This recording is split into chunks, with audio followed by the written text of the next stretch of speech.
안녕. 면접 자료 26년 소방공무원 합격을 위한 면접 자료에 대한 설명을 하고 있는 중입니다. 식상할까 싶어서 또 바꿨지롱.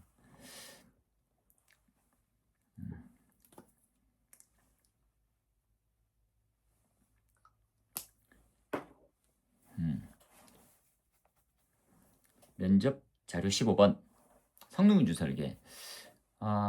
쌤 성능위주 설계 심의위원이면서 성능위주 설계를 초창기에는 좀 안 좋게 봤지. 안 좋게 본 가장 큰 이유는 성능위주 설계를 해야 되는 형태에 대한 목적의식, 그리고 실효성, 그리고 성능 위주 설계에 대한 모토, 이제 개념적 목적이 약간 변질되고 있는 형태. 뭡니까? 라면 성능 위주 설계는 약간 위험도가 더 높은 건물, 지금 이제 9가지 정도 되는 부분 중에서, 그치?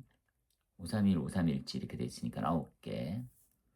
성능 위주 설계, 성능만 나오면 법을 완화시켜 줄 수도 있고 더 강화해야 될 수도 있고 이렇게 나오거든. 성능만 나오면, 그러니까 성능일 때 세 가지가 있지.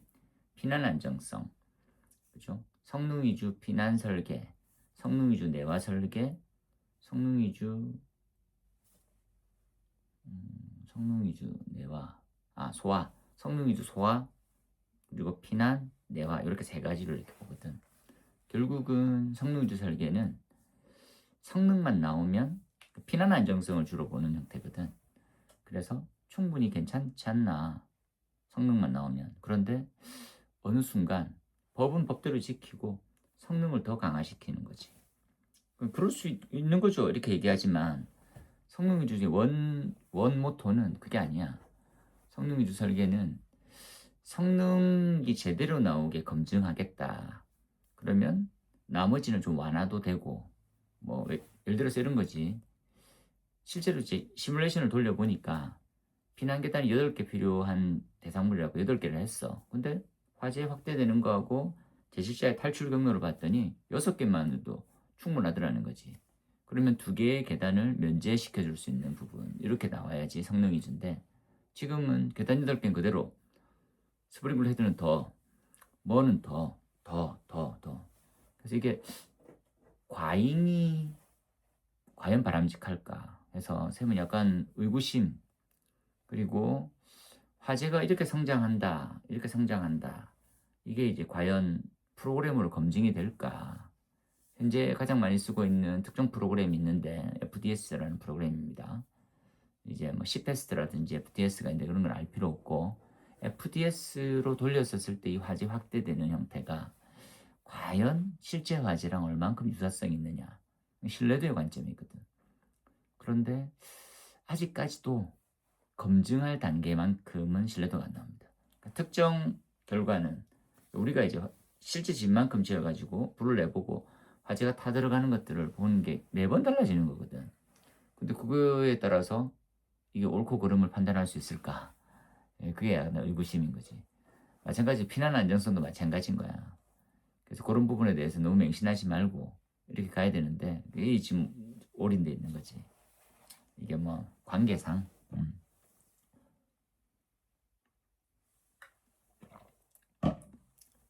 비타민, 발포 비타민. 성능유지 설계에 대해서 밑에 정의가 이렇게 법적으로 나와 있고, 대상은 우리 경치하는 친구들은 공부를 많이 안 해봤을 수 있는 부분이라서, 경제 중에 이제 법령을 하고 있는 친구는 모르겠으나 응처했던 친구들은 어렵죠. 성능위주는 대상 정도 언급할 수 있는 거니까, 50층 이상의 건축물일 때 화재가 발생하면 이렇게 하면 이제 50층 이상이 이제 성능위주 설계 대상이었다. 그래서 성능을 평가하기 위한 사전 검증을 받았다. 이게 조금 흘러 들어가면 공무원 했구만 이렇게 되는데, 아니나 다를까 경체 문제에서는 이렇게 좀 발목을 잡힐 수가 있는 부분이 몇몇 있으니까 그렇게. 그리고 밑에 보니까 절차는 이렇게, 그렇죠? 건축 심의 전, 후, 뭐 이렇게 나와요. 되게 어려우니까 많이 복잡하게 생각하면 안 되고 그냥 성능위 설계 대상은 이렇다. 그러니까 절차를 이렇게 쭉 훑어보니까 그래, 사전 검증을 꼼꼼하게 하는 거구나, 이 정도로 딱 보고. 그지? 넘어가서 3페이지부터가 이렇게 생각해 봅시다. 이럴 때는 더 이렇게 더. 그래서 그 내용을 살짝 언급해 줄게. 소화활동, 소방활동의 접근성 분야에 대해서는 이렇게 진입로 제대로 만들고, 그치?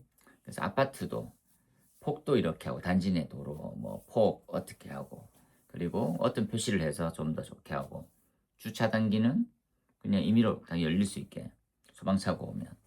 그런 내용입니다. 그 다음에 2번 목적은 소방차의 소방활동 전용구역. 이건 뭐 늘상 해오고 설명드리니까. 보통 보면 이제 소방차가 전개했었을 때 무게가 굉장히 높거든. 이 정도 무게까지는 안 나가지만 이 정도를 가정해가지고 지금 26.5톤 정도 되네. 그렇죠? 아, 이 무게는 맞습니다. 그래서 하중을 몇 톤까지 견딜 수 있는지 이렇게. 근데 하중은 특정 분야를 이렇게 모처럼 세게 눌러가지고 들어가는 게 아니고 넓은 범위로 다 받치고 있는 거라서 이해하면 되겠고. 3번에 소방관 진입창 있죠. 소방관 진입창. 소방관 진입창인 경우에는 2층부터 11층까지 2층부터 11층까지만 설치되거든. 그래서 12층 이상도 설치를 해줘라. 그래서 이제 외벽에서 이 창문 쪽으로 들어갈 테니까 이렇게 비난할 때 모여주세요. 이런 거지. 그래서 소방관 진입창이라고 건축법상 사항입니다. 그래서 이게 이제 건축물의 용도에 따라서 화재가 발생하면 이제 창문이 자동으로 열리는 배연창이라는 게 있거든. 대상도 있고 그런 부분이랑 겹친 창호가 되어 있으면 자 생각해보자. 이 실에서 불이 나. 그러면 해당되는 그 감지기 특정 감지기에 의해서 배연창이 작동할 거거든. 배연창은 바깥쪽으로 열리는 창호란 말이지. 이렇게 바깥쪽으로 딱 열리는데 바깥쪽으로 열리는데 소방관이 이렇게 들어갈 준비하고 있다가 바깥쪽으로 열리면 어떻게 돼? 그러면 떨어지거나 이제 낙산 사고나 있을 수 있겠지. 그래서 배연창이 열리는 창호하고 소방관 진입창을 구분해줘라 이런 거지. 그 다음에 4번에 종합방지실 이런 부분에 대해서도 어떻게 해라. CCTV 넣고 무조건 1, 2층이고 그치? 그리고 권원 분리가 되어 있으면 2개로 하고 상주인은 두고 이런. 그 다음에 5페이지네. 5페이지에 보니까 소화설비 관련해서 소화설비는 한번 쭉 읽어보고 약간 생소한 내용이 있거나 좀 써먹을 말이 있으면 하면 되겠고 고친 건축물일 때 펌프 용량, 수원량 좋게 그리고 옥내 소화전 호스릴 방식으로 하는 거는 약간 의무로 해놓으세요. 옥내 소화전. 밑에 내용들 보니까 첫 번째 점 고친 건축물, 두 번째 펌프 용량, 세 번째 옥내 소화전 호스릴인데 호스릴을 쓰게 되면 좋은 점은 호수가 되게 단단하게 돼 있어가지고 호수가 접힐 염려가 없어. 그리고 보통 보면 호수는 이게 기본적으로 보면 이게 다 펼쳐야지만 방사가 되거든. 그런데 호스릴은 감겨 있는 형태도 구김이 없다 보니까 내부가 이렇게 해서 물이 나오는 것들을 그대로 유지할 수가 있고. 그 다음에 습식 무조건 넣어라. 습식. 그다음 나머지들 그 스프링클러 설비를 면제받을 수 있는 특정 장소들은 거기다가 이제 다시 가스계를 무조건 다 넣어라. 밑에는 쭉 나와 있습니다. 이런 내용들은 익숙하지 않을 수 있으나 한번 쭉 보면서 그래 이건 또 몰라가지고 하긴 좀 그렇겠네. 주방에는 주거용 주방 자동 소장치 그러니까 약간 들어본 말이 있으면 한번 더 읽고 가는 걸로 이렇게 딱 해주면 될 것 같아.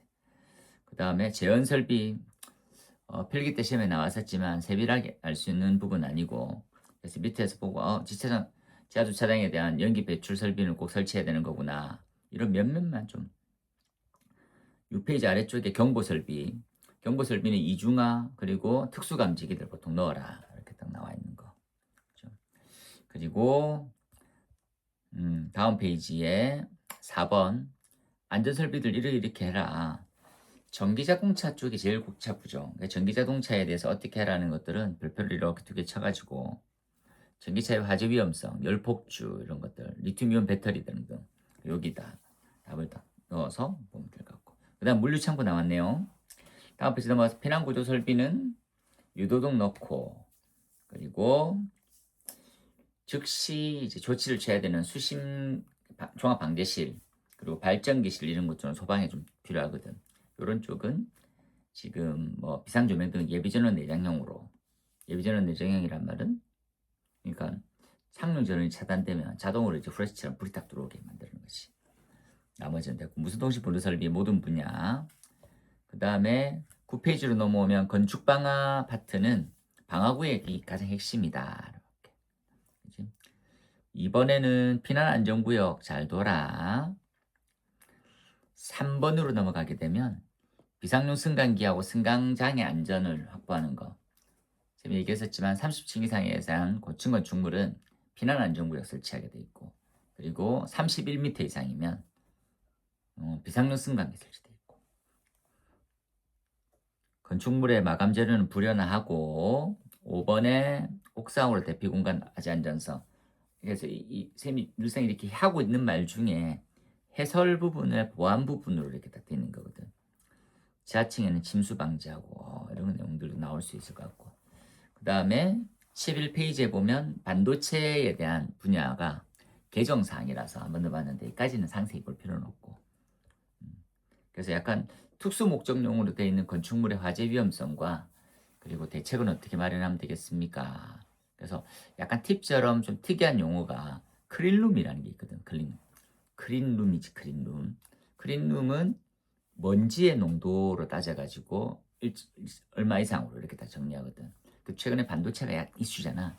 그래서 크린룸을 공장 가동이 많아질수록 많이 쓰면 화재 위험에 취약하거든. 그러니까 개수가 많다 보니까 발생 빈도가 생길 수 있다라는 거지. 그래서 크린룸이라고 하는 형태는 공조를 엄청나게 세게 돌리거든. 그러니까 계속 크린 시키는 거야. 계속 돌리면서. 근데 그때도 화재 발생하면 굉장히 기류 빠른 흐름 중에서 이게 없어져 버리거든. 그거를 캐치해내는 형태가 공기 흡입형 감지기 같은 거.